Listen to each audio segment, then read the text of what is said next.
Bismillahirrahmanirrahim. Assalamualaikum warahmatullahi wabarakatuh. Alhamdulillahi ala ihsanih wa syukru lahu ala taufiqihi wa amtinanih. Wa asyhadu an la ilaha illallah wahdahu la syarika lahu ta'ziman li sya'nih. Wa asyhadu anna Muhammadan abduhu wa rasuluhu da'ila ridwanih. Allahumma salli alaihi wa ala alihi wa ashabi wa ikhwani hadirin dan hadirat yang dirahmati oleh Allah Subhanahu wa taala. Alhamdulillah pada siang hari ini kita diberi kesempatan kembali oleh Allah untuk bisa beribadah sujud kepadanya, salat zuhur berjamaah. Semoga salat kita diterima oleh Allah Subhanahu wa taala. Salawat dan salam tercurahkan selalu kepada junjungan kita Nabi Muhammad sallallahu alaihi wasallam dan juga kepada keluarganya serta seluruh sahabat beliau tanpa terkecuali. Topik yang akan kita bahas pada siang hari ini judulnya adalah Al-Hasanatul Mahiyat. Ya, apa judulnya? Al-Hasanatul Mahiyat. Tahu artinya? Enggak tahu ya. Yaitu maksudnya amal-amal soleh penggugur dosa. Amal-amal soleh penggugur dosa. Kita sadar bahwasanya hari-hari selalu kita penuhi dengan perbuatan dosa ya. Makanya Allah Subhanahu wa taala dalam hadis qudsi berkata, "Ya ibadi innakum tukhti'una bil-laili wan-nahar wa ana aghfiru dzunuba jami'an fastaghfiruni aghfir lakum." Kata Allah Subhanahu wa taala, "Wahai hamba-hambaku, sungguhnya kalian senantiasa berbuat dosa di siang hari dan di malam hari. Dan aku mengampuni dosa-dosa, maka mohon ampunlah kepadaku. Niscaya aku akan mengampuni kalian." Ya, demikian juga Nabi sallallahu alaihi wasallam bersabda, "Kullu bani Adam khata'un wa khairul khata'ina at-tawwabun." Seluruh anak Adam tanpa terkecuali khata'. Khata' adalah sighah mubalaghah yang artinya senantiasa melakukan dosa, berpindah dari satu kesalahan kepada kesalahan yang lain. Seakan-akan manusia diciptakan dengan memiliki potensi ini.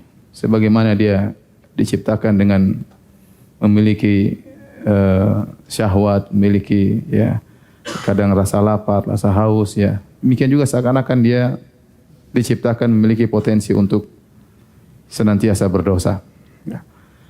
Terutama kita katakan lagi di zaman sekarang ini, zaman yang penuh dengan sebab-sebab membuat kita terjerumus dalam dosa. Adanya internet, ya, adanya sosial media, ya, yang seakan-akan telah menjadi kebutuhan primer bagi setiap orang, ya. Baik bapak-bapak, ibu-ibu, bahkan adik-adik dan anak-anak. Semuanya pegang gadget, ya. Semuanya bermain medsos, ya. Ya, terkadang seorang memiliki akun ganda ya, triple akun dan seterusnya.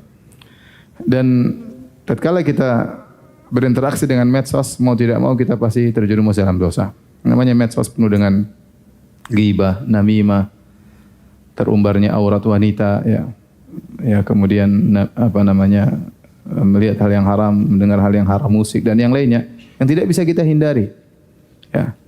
Belum lagi interaksi kita dengan yang lainnya. Intinya saya ingin menyampaikan bahwasanya di zaman sekarang ini, zaman now, ya susah untuk terlepas daripada dosa. Susah terlepas daripada dosa.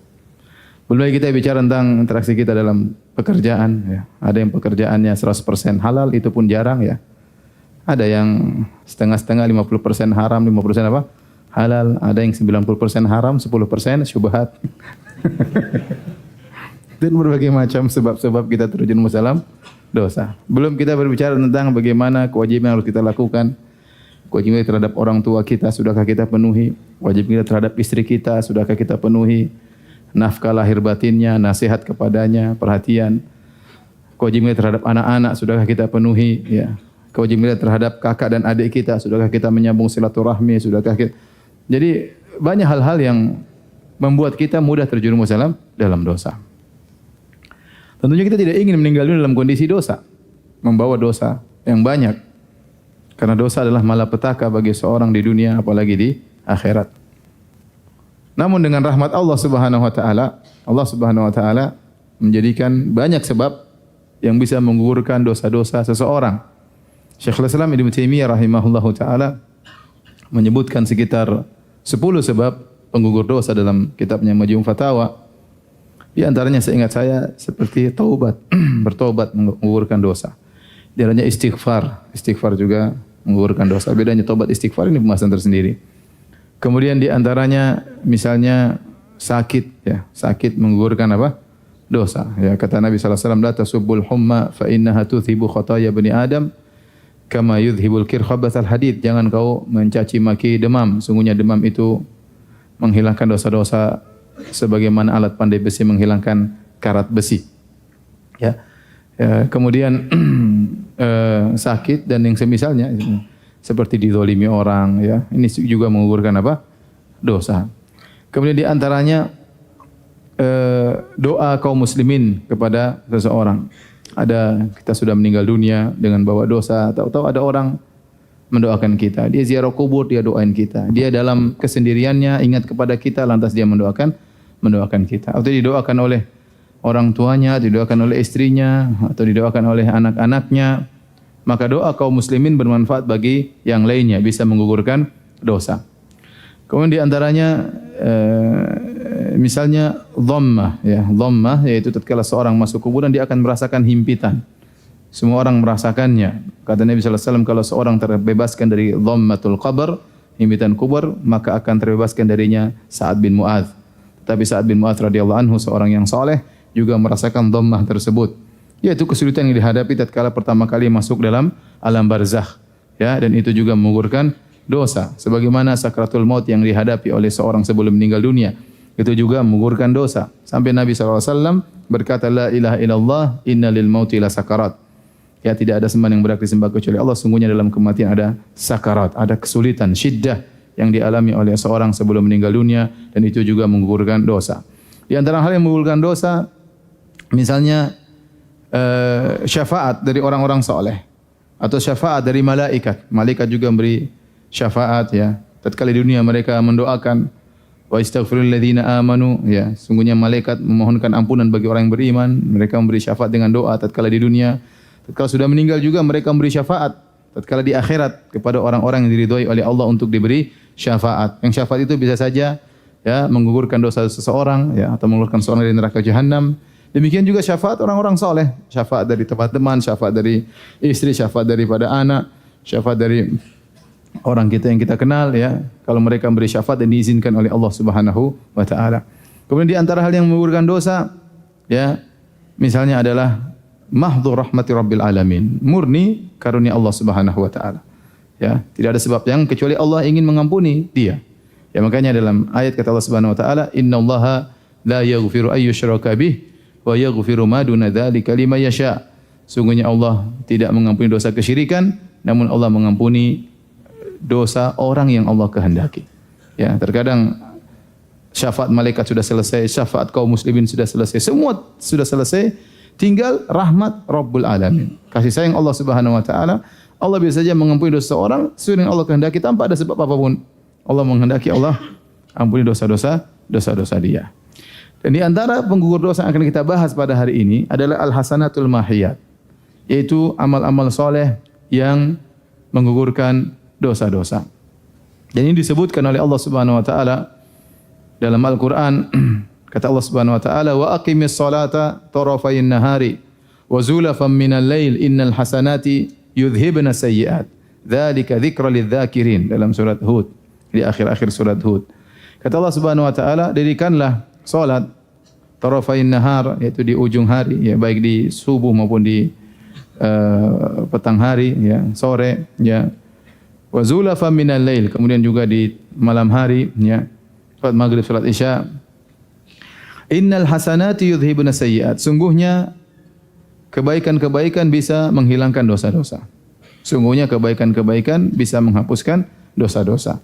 Ayat ini disebutkan turun, ada sebabnya, disebutkan Sahih Bukhari, Sahih Muslim, tentang kisah seorang lelaki asaba imra'atan fi aqsal Madinah qiblata haramin. Dia melakukan keharaman dengan seorang wanita di ujung kota Madinah. Dia mencium wanita tersebut, namun tidak dia gauli, tidak dia zinahi. Namun itu ciuman haram. Dia menyentuhnya, dia cium wanita tersebut, dia melakukan yang haram. Nah, kemudian dia pun gelisah. Dia pun pergi menemui Nabi sallallahu alaihi wasallam. Dia mengatakan, "Ya Rasulullah, inni asabtu haddan fa aqimhu alayya." Ya Rasulullah, aku melewati batas larangan Allah, maka tegakkan hukum had bagiku. Dia menyangka bahwasanya Hukumnya ada kaitannya dengan zina. Kalau zina ditegakkan hukum had, tapi dia tidak sampai berzina, dia hanya mencium atau menyentuh. Ya. Dalam riwayat qublat haram itu dia mencium. Ya. Kemudian dia mengatakan Rasulullah tegakkan hukum had. Tidak ada hukum had bagi orang yang mencium. Hukum had ditegakkan kalau terjadi apa? Zina. Maka Rasulullah SAW mengatakan ustur ala nafsik, tutup aibmu, jangan kau ceritakan. Ya. Tetapi dia sudah terlanjur bilang sama Nabi SAW. Nabi tidak menjawab. Kemudian Nabi SAW salat. Dalam sebagian riwayat salat asar. Setelah salat asar dia datang lagi, ya Rasulullah, ya, tegakkan hukum had bagiku. Maka Nabi SAW mengatakan, as-sallaita ma'ana, apa kau salat bersama kami? Tadi salat jamaah, kata dia, iya ya Rasulullah. Maka Rasulullah SAW membacakan firman Allah, turun ayat, wa aqimis salata tarafayn nahari wa zulafan minal lail innal hasanati yudhibuna sayyi'at.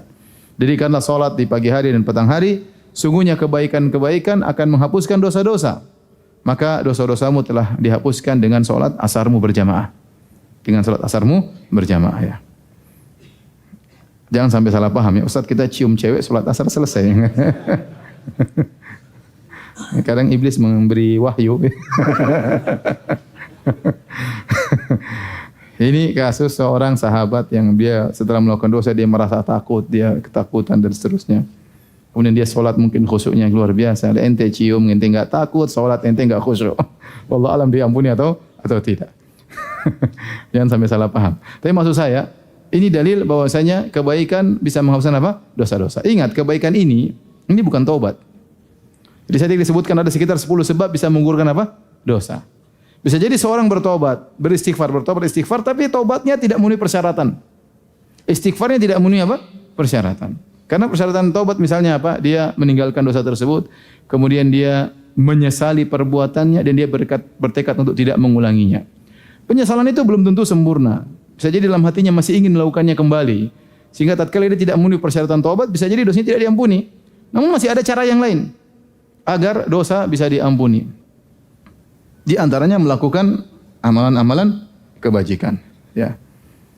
Di antara dalil yang menunjukkan akan dalam Al-Quran juga Allah Subhanahu Wa Taala berfirman, "Walau anna ahlal kitabi amanu wattaqau lakaffarna anhum sayyi'atihim wal adkhalnahum jannatin na'im."